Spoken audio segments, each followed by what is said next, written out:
आज जो प्रश्न पूछा है, माँ सरिता सिंह है हजारीबाग से। उन्होंने पूछा है कि स्वामी जी, धर्म के मार्ग पर चलना आसान नहीं है, किस तरह इसे सुगम बनाया जाए। हम्म धर्म के मार्ग पर चलना बिल्कुल आसान नहीं है, ये बात सच है। लेकिन ऐसा नहीं कि धर्म के कारण आसान नहीं है, हमारे कारण आसान नहीं है। इसको समझने के पहले थोड़ा ये भी समझना जरूरी है, क्योंकि सब लोगों के मन में धर्म के अलग अलग अर्थ हैं। जितने लोगों से पूछेंगे उतना नया अर्थ निकलेगा। लेकिन वस्तुतः धर्म का क्या अर्थ है, जागे हुए पुरुषों ने धर्म का क्या अर्थ किया है। धर्म को कहते हैं, हमारे गुरुदेव कहते हैं, ओशो कहते हैं, करीब करीब सभी संत कहते हैं, धर्म है मूल स्वभाव की खोज, उत्स की खोज। जहां से तुम आए हो उसको जानो। देखिए, ये ओशो कहते थे ना, पूछो मैं कौन हूं। महर्षि रमण कहते थे, पूछो मैं कौन हूं। तो ऐसा नहीं कि कोई बैठ के उत्तर दे देगा आपको। वो कहते थे, एक एक परत उतरो अपने भीतर। सबसे पहले क्या करो, पहले अपने तरफ लौटने के लिए शरीर है तो शरीर को ही देखो, पर्सनालिटी को देखो। ये पर्सनालिटी के नीचे और गहरे झांको कि पर्सनालिटी ही अंतिम है कि कोई और भी गहरी परत है। तो आप पाएंगे इंडिविजुअलिटी है आपकी, आपका संस्कार है, आपका मन है, आपके व्यवहार है, जिस परिवार में पले बढ़े हैं वहां से बात व्यवहार सब आता है। और गहरे झांको और खोजो। और जैसे कुआं खोदता है ना आदमी, तो पहले तो मिट्टी, कंकड़, पत्थर, कीचड़ निकलते हैं और अंततः निर्मल जल का स्रोत होता है नीचे। ऐसे ही जब अपने व्यक्तित्व को आप खोदते चले जाएंगे, कहना तो यही चाहिए कि जो धर्म की खोज है, वस्तुतः धर्म की खोज नहीं है, धर्म की खुदाई है, अपने भीतर खोदना है। तो अंततः आपके जो हाथ आता है वो है डिवाइनिटी, दिव्यता। हर व्यक्ति अपने गहराई में दिव्य है, क्योंकि वो अलग नहीं है, इस विराट के साथ एक है। लहरें अलग अलग दिखती हैं, लेकिन लहरों के अलग अलग होने से क्या सागर अलग अलग थोड़ी हो जाता है। सागर तो वस्तुतः एक है। जिस सागर की छाती पर सारी लहरें उठती हैं, लहरों के व्यक्तित्व अलग होंगे, स्वभाव अलग होगा, ऊंचाई नीचाई मोटाई अलग होगी, लेकिन गहरे में हर लहर यदि झांके तो पाएगा एक ही सागर है। इसलिए धर्म का वस्तुतः अर्थ तो है मूल की खोज, उत्स की खोज। लेकिन कुछ और भी अर्थ लिए हैं बोलचाल में, व्यवहार में। गुरुदेव हमारे बताते हैं कि धर्म के मुख्यतः दो आयाम हैं। कई बार गुरुदेव ने अपनी चर्चा में, अपने प्रवचनों में इसे कहा है और बहुत ही समझाकर सुंदर ढंग से कहा है कि धर्म के दो आयाम हैं, एक है संस्कृति और एक है अध्यात्म। गुरुदेव का एक समर्थ गीता में दोहा है, संस्कृति बाड़ा धर्म का। संस्कृति क्या है, धर्म का बाड़ा है। जैसे आप देखें ना, फसल लगाते हैं गांव में, तो लोग चारों तरफ कांटेदार पौधे या कटीले तार लगा देते हैं, बाड़ा लगा देते हैं, ताकि फसल की सुरक्षा हो, कोई जानवर आके चर न जाए। तो संस्कृति बाड़ा धर्म का, और फसल क्या है, संस्कृति बाड़ा धर्म का, फसल आत्म विज्ञान। फसल जो है वो आत्मविज्ञान है। यदि तुमने आत्मा को उगाना उगाना शुरू किया है, आत्मा को जानना शुरू किया है, तो ये उसका फसल है। तो फसल की जैसे सुरक्षा की जाती है, ऐसे ही सुरक्षा के लिए संस्कृति है। संस्कृति बाड़ा धर्म का, फसल आत्मविज्ञान, बड़ा भला किसको कहें, रक्षक रक्षित जान। एक रक्षक है और एक रक्षित है। आत्मा का विज्ञान रक्षित है, उसकी रक्षा की जानी चाहिए। और रक्षक कौन है, संस्कृति है। अभी आपने देखा ना, महाकुंभ में सनातन धर्म के 60 करोड़ लोग आए। भांति भांति के पूजा पाठ, अनुष्ठान, पर्व, त्योहार, ये सब क्या है, संस्कृति है। महाकुंभ संस्कृति का अद्भुत एक उदाहरण है। एक सनातन धर्म में एक ऐसा प्रयोग कि संस्कृति में सब लोग आकर जुड़ जाते हैं। आप किसी भी बड़ा उत्सव को कराएं, कोई सरकार आयोजित कराए, कोई कितनों भी पैसा खर्च करे, इतने लोग इकट्ठे नहीं होंगे। बिना निमंत्रण के, कष्ट झेलते हुए, मार्ग के अनेक विपरीत वातावरण को झेलते हुए भी लोग संगम में स्नान करने आए। वहां दुनिया भर के संत आए हैं, कोई अनुष्ठान कर रहा है, कोई प्रवचन कर रहा है, कोई कीर्तन कर रहा है, कोई ध्यान कर रहा है, नाटक हो रहा है। ये सब संस्कृति है। इसी संस्कृति के कारण वो जो आत्मा की फसल है वो बचेगी। संस्कृति को कहते हैं गुरुदेव पर्व हैं, त्योहार हैं, मान्यताएं हैं, धर्म ग्रंथ हैं, महापुरुषों की गाथाएं हैं, रामलीला, कृष्ण लीला, गीत, संगीत, नृत्य, खान पान, वेशभूषा, ये सब संस्कृति के अंतर्गत आते हैं। सनातन संस्कृति को हम सब जानते हैं, जो भी सनातन धर्म के लोग हैं। सुंदर संस्कृति है, विश्व की अनूठी संस्कृति है। और अध्यात्म क्या है? वो है आत्मा का विज्ञान। जब भी किसी व्यक्ति ने अपनी खोज शुरू की स्वयं की तरफ, अपनी ऊर्जा को स्वयं की तरफ मोड़ दिया, तो आत्मा की तरफ चल पड़ा। जब आत्मा की तरफ चल पड़ा तो वो अध्यात्म के दायरे पर आ गया। और यदि हम संस्कृति को हटा दें कि इसकी क्या जरूरत, पूजा पाठ, व्रत, उपवास, त्योहार, इनकी क्या जरूरत, तो याद रखिएगा फिर वो आत्मा का विज्ञान बताने वाले लोग भी मौजूद नहीं रहेंगे। अनेक बार गुरुदेव ने हम लोगों को बताया कि सूफियों को कट्टरता के कारण मार दिया गया। एक बहुत सुंदर संस्कृति जो सूफियों की रक्षा कर सकती थी, वो आक्रामक हो गई और सबसे पहला हमला उन्हीं पर हुआ। आज सूफिज्म एकदम अंतिम सांसें गिन रही है। बामुश्किल कहीं कहीं कोई कोई आपको देखने को मिलेगा। लेकिन यदि संस्कृति ठीक ठीक उदार होती तो सूफियों का सम्मान करती, क्योंकि सूफी तो आत्मा की फसल उगा रहे थे, लेकिन उनकी किसी ने रक्षा नहीं की। और क्या हुआ, जितने सूफियों का एक सूफियों की परंपरा थी वो खत्म होने के कगार पर आ गई। ओशो धर्म को समझाते हुए कहते हैं कि यद्यपि मानव धर्म जो है वो सारभूत नियम है जगत का, जिसको लाओ त्सु कहता है ताओ, जगत का आधारभूत नियम। वैदिक ऋषि हमारे कहते हैं रित, इस जगत का स्वभाव, इस जगत का प्राण, इस अस्तित्व की आत्मा, यही धर्म है। लेकिन केवल आप उसी को बचाएंगे और संस्कृति को नष्ट कर देंगे, महत्व नहीं देंगे, तो वो भी नहीं बच पाएगा। माना कि धर्म का अर्थ होता है जिसने सबको धारण किया है। कई लोग कहते हैं ना, तुम परमात्मा को बचाओगे, मंदिर बनाकर उसकी मूर्ति बिठाते हो, कहते हो परमात्मा हमारी रक्षा करे, तुम खुद ही उसकी रक्षा नहीं कर पाते। नहीं, ये कुतर्क है। ये संस्कृति का हिस्सा है, पूजा पाठ, देव आराधन, व्रत, उपवास, ये सब। लेकिन इन्हीं के कारण आपके अवचेतन में ये बात दबी रहती है कि जिसकी इतनी पूजा हो रही है वह वस्तुतः क्या है। इसे जब आप खोजने निकलते हैं तब आप आ गए अध्यात्म के क्षेत्र में। कैवल्य उपनिषद में ओशो ने कहा है, धर्म है जीवन का परम आधार, लेकिन उसको खोजे बिना वह जाना नहीं जाता। हाँ, लेकिन इन कथा कहानियों में, ग्रंथों में, पर्वों में, त्योहार में उसकी तरफ इशारे किए जाते हैं कि कोई प्रज्ञावान व्यक्ति होगा तो उस इशारे को समझकर निकल पड़ेगा। गुरुदेव हमारे कहते हैं, धर्म क्या है? सत्यम शिवम सुंदरम की खोज है। धर्म सत्यम शिवम सुंदरम, जीवन का विज्ञान, यही सनातन धर्म है। बाकी थोथा ज्ञान, बाकी सूचनाएं हैं, लेकिन उनका केवल सूचनात्मक मूल्य है। लेकिन वस्तुतः कोई धर्म को जानना चाहता है, सनातन धर्म को, तो वह सत्यम शिवम सुंदरम की खोज है। एक अद्भुत दोहा गुरुदेव ने लिखा है, आप सुनेंगे तो चौंक जाएंगे। 2 लाइन में इतनी बड़ी बात को, जैसे कि अब सूत्र ग्रंथों में हमारे महान ऋषियों ने कहे हैं, वैसा ही कुछ कुछ लगता है गुरुदेव के इस सूत्र को पढ़कर। कहते हैं, प्रभु चेतन आकाश है। प्रभु कौन है? ये आकाश की चैतन्यता। गुरुदेव ने अनेक बार कहा कि ओशो कहते हैं कि जिसने आकाश की चैतन्यता को जाना उसने प्रभु को जाना। प्रभु चेतन आकाश है, आत्म परिचय ध्यान। और ध्यान क्या है? आत्मा को जानना, आत्मा से परिचित होना, आत्म साक्षात्कार, आत्म अवलोकन। प्रभु चेतन आकाश है, आत्म परिचय ध्यान, यही सनातन धर्म है, यही योग विज्ञान, यही है सनातन धर्म, यही योग का विज्ञान है कि प्रभु को जानो और आत्मा को जानो। प्रभु कौन है? ये चेतन आकाश है। और आप ध्यान क्या है? वो आत्म परिचय है, आत्मा को जानना है। अब आपने कहते हैं कि धर्म के मार्ग पर चलना कठिन है। वस्तुतः धर्म के मार्ग पर चलना किसको कहेंगे? कहते हैं, ओशो भी कहते हैं इस बात को कि जो, और आपने गुरुदेव के मुंह से भी सुना होगा कि ये जो अस्तित्व है ये कुछ नियमों से संचालित है। बहुत सारे नियम होंगे, जितने को हम लोग जान पाते हैं उतनी की चर्चा करनी ठीक है।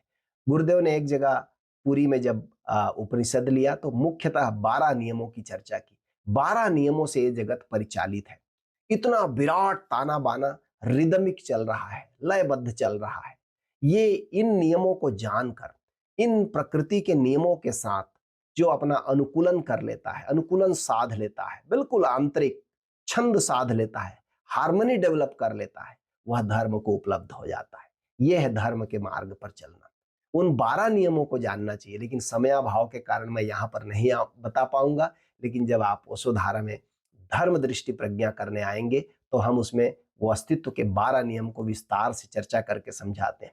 उन नियमों को जानकर, उनके साथ हार्मनी बनाकर, उनके साथ लयबद्धता साध कर आप सभी दुखों से, चिंताओं से मुक्त हो जाते हैं और जीने का मजा लेते हैं।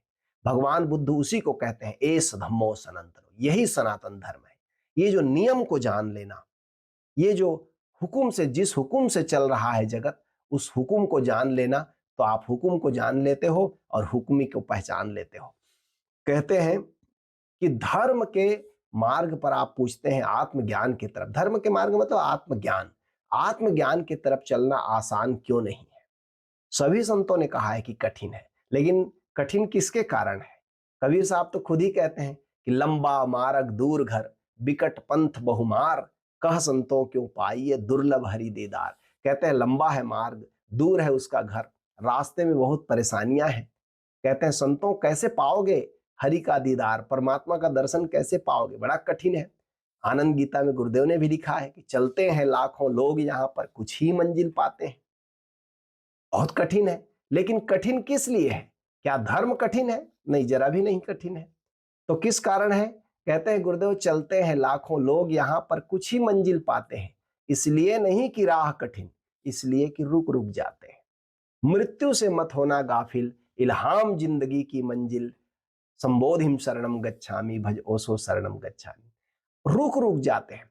हमारे में कमी है। धर्म की कठिनाइयां, धर्म के मार्ग पर चलने की कठिनाइयां जो है, वो हमारे कारण से है कठिनाई। सबसे पहली कठिनाई क्या है? सबसे पहली कठिनाई है संकल्प की और साहस की कमी। मैं देखता हूं, बहुत सारे लोगों से मिलता हूं, वसुधारा के कार्यक्रम कराने जाते हैं तो एक कदम चलेंगे फिर रुक जाते हैं। नहीं, मेरे बेटे की परीक्षा है, अभी तो मैं साधना नहीं कर पाऊंगी, नहीं कर पाऊंगा। अरे मेरे व्यापार में घाटा लग गया तो मैं तो 5 साल गुरुजी के पास गया ही नहीं। ये तो पागलपन है। संकल्प और साहस के बिना आप धर्म जैसी महान उपलब्धि को पाना चाहते हो, नहीं होगा। है ना? संकल्प चाहिए और साहस चाहिए सबसे पहले। इसीलिए कबीर साहब तो साधक को कहते हैं वीर। साधक जो है वो सूरवीर है। सदगुरु कहते हैं सच्चा सूरमा कौन है? साधक है। कहते हैं गुरुदेव जो उलझे लहरों को गिनने में तट पर ही रह जाते हैं, कुछ थोड़े से हिम्मत वाले भवसागर को तर जाते हैं। अब तोड़ो जग का मोह भरम, मत कल पर टालो ध्यान धर्म, अधर्मम शरणम गच्छामि भज ओसो शरणम गच्छामि। हिम्मत वाले भवसागर को तरते हैं। साहस की कमी है तो आप नहीं चल पाओगे। धर्म का मार्ग कठिन नहीं है, साहस की कमी दिक्कत है। साहस को बढ़ाना है तो साहस को बढ़ाने, संकल्प को बढ़ाने का कुछ उपाय करो। और दूसरा एक बड़ा कारण है धर्म के मार्ग पर चलने की कठिनाई क्या है? जिंदगी हमेशा हमें तस्तरी में लाके दो चीजें देती है। एक को कहते हैं श्रेय और एक को कहते हैं प्रेय। श्रेय और प्रेय क्या है? प्रेय वो है जो अभी तात्कालिक रूप से हमें प्रीतिकर लगेगा, और श्रेय वो है जो तात्कालिक रूप से प्रीतिकर तो नहीं लगेगा लेकिन परिणाम बड़ा मधुर होगा। और प्रेय कौन सा है? पहला वाला जो बता रहा था, प्रेय अभी तो अच्छा लगेगा लेकिन परिणाम बहुत कहना चाहिए कड़ुआ होगा। दो प्रकार की चीजें हैं, अभी करने में मजा आता है लेकिन परिणाम बहुत गंदा आता है। और कुछ चीजें ऐसी है जिसको अभी करने में मजा नहीं आता लेकिन परिणाम बहुत अच्छा आता है। इसी को श्रेय और प्रेय कहते हैं। विष जैसा है विषय रस, त्याग सके तो त्याग, सबसे मीठा राम रस, लाग सके तो लाग। गुरुदेव ने कहा कि देखो जी, विषय रस जो है वो शुरू में मीठा लगता है, बाद में जहरीला है। यही जिंदगी का नियम है। आप देखें संसार में दौड़ रहे हैं कुछ पाने के लिए तो बड़ा रस आता है, लेकिन परिणाम क्या होगा इसका? परिणाम तो जिंदगी हाथ से निकल जाएगी। तो विषय वासनाओं का रस, भोगों का रस जो है उस पहली मिलते समय तो बड़ा मीठा लगता है, परिणाम उसका जहरीला है। लेकिन सुमिरन है, साक्षी है, साधना है, शुरुआत में बड़ी कठिनाई है, कुछ मजा नहीं आता शुरू में। तो मन कहता है चलो हटो यहां से, इसमें तो कुछ मजा ही नहीं आ रहा है, मजा वाला चीज करो, उत्तेजना वाला चीज करो। नहीं, लेकिन यदि आपने शुरुआत किया, धीरे धीरे सूक्ष्म का रस लेना होना तो थोड़ा सूक्ष्म को जानना पड़ेगा। सबसे मीठा राम रस, लाग सके तो लाग। संतों की वाणी पर जरा विश्वास करके चलना चाहिए। हम जल्दी ही अधीर हो जाते हैं, कहते हैं नहीं अब क्या मिलेगा, ये तो भजन सुमिरन में मजा ही नहीं आ रहा है। मजा आता है सिनेमा देखने में, मजा आता है रील देखने में, तो देख लो 2 घंटा रील, देख लो क्रिकेट का मैच 2 घंटा, लेकिन कहे कि 15 मिनट आंख बंद करके बैठ जाओ ध्यान में, मजा ही नहीं आता। स्वाभाविक है, यदि आप प्रेय को चुनते हैं तो आप जीवन में कोई विकास नहीं कर पाएंगे, लेकिन श्रेय को चुनेंगे तो आप विकसित होंगे। और श्रेय शुरू में अच्छा नहीं लगता, परिणाम उसका अच्छा होता है, निर्णय आपके हाथ में है। और तीसरा जो धर्म के मार्ग पर चलने की कठिनाई है, वो है ठीक ठीक मार्गदर्शक का ना मिलना, ठीक ठीक सदगुरु का ना मिलना, समर्थ गुरु का, पूर्ण गुरु का ना मिलना। यदि पूर्ण गुरु नहीं है तो गुरुओं के भी बड़े जाल हैं, वो ग्राहक की तरह देखते हैं शिष्यों को भी। तो ऐसे गुरुओं के जाल से आप बच पाए तो आपका किस्मत है।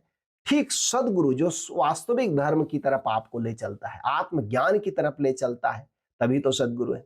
पता चला आप कमर दर्द ठीक करवा रहे हैं, आप आशीर्वाद मांग रहे हैं कि बहू को बच्चा हो जाए, तो ये सब फालतू की चीजें जो आप संतों से डिमांड करते हैं, तो उसी तरह के सप्लाई करने वाले संत भी मिल जाते हैं। असली मांग यदि आपकी है तो फिर आप ऐसे गुरु को खोजेंगे जो आत्मज्ञान से नीचे नहीं उतरता। तो ठीक ठीक मार्गदर्शक का अभाव, ऐसे तो संत सदगुरु सदा होते हैं, लेकिन हम जिसको खोजते हैं वही हमें मिल जाता है।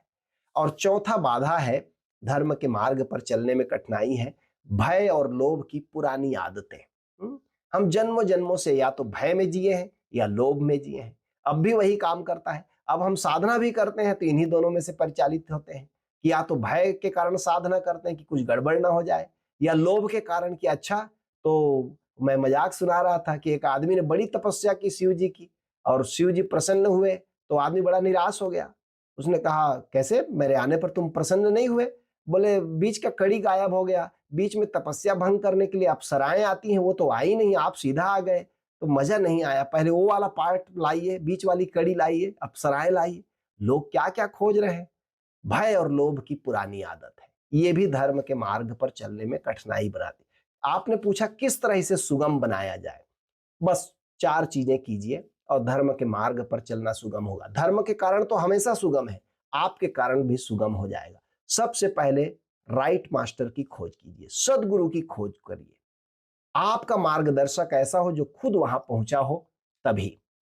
और इसको जानना कठिन नहीं है, आप जान ही लेंगे यदि आपकी खोज सच्ची है तो। सावन में बादल नहीं, भादों बिन बरसात, ऐसे ही सदगुरु बिना जीवन काली रात। सदगुरु ना हो तो जीवन काली रात है। अरे भाई सावन आ गया, सावन का महीना आ गया, बदली तो आई नहीं, भादों में बारिश हुई नहीं, तो काहे का सावन, काहे का भादो। सदगुरु ना हो तो जीवन काली रात, सदगुरु हो तो आप पहले ही दिन से पता चल जाएगा कि मैं राइट पाथ पर हूं, है ना। कबीर साहब कहते हैं गुरु बिन कौन बतावे बाट, कौन बताएगा रास्ता कि धर्म क्या है, कैसे चलना है। भ्रांति पहाड़ी नदियां बीच में अहंकार की लाट, कितनी भ्रांतियां हैं, कितने अहंकार है। ये नदी के रास्ते और पहाड़ के रास्ते से ज्यादा कठिन रास्ता है, लेकिन कठिनाई इस कारण है कि कोई मार्गदर्शक ठीक नहीं है। सदगुरु, गुरुदेव तो इस बात को हमेशा कहते हैं कि अध्यात्म की शुरुआत सदगुरु से होती है, और अध्यात्म का जो पूर्णाहुति है वो सदगुरु से होता है। और दूसरा, सदगुरु के साथ जुड़ गए तो सुगम बनाने के लिए दूसरा उपाय है संघम शरणम गच्छामि। आप अकेले साधना करना शुरुआत में बड़ा कठिन है, इतना संकल्प नहीं होता, तो संघ का सहारा लीजिए।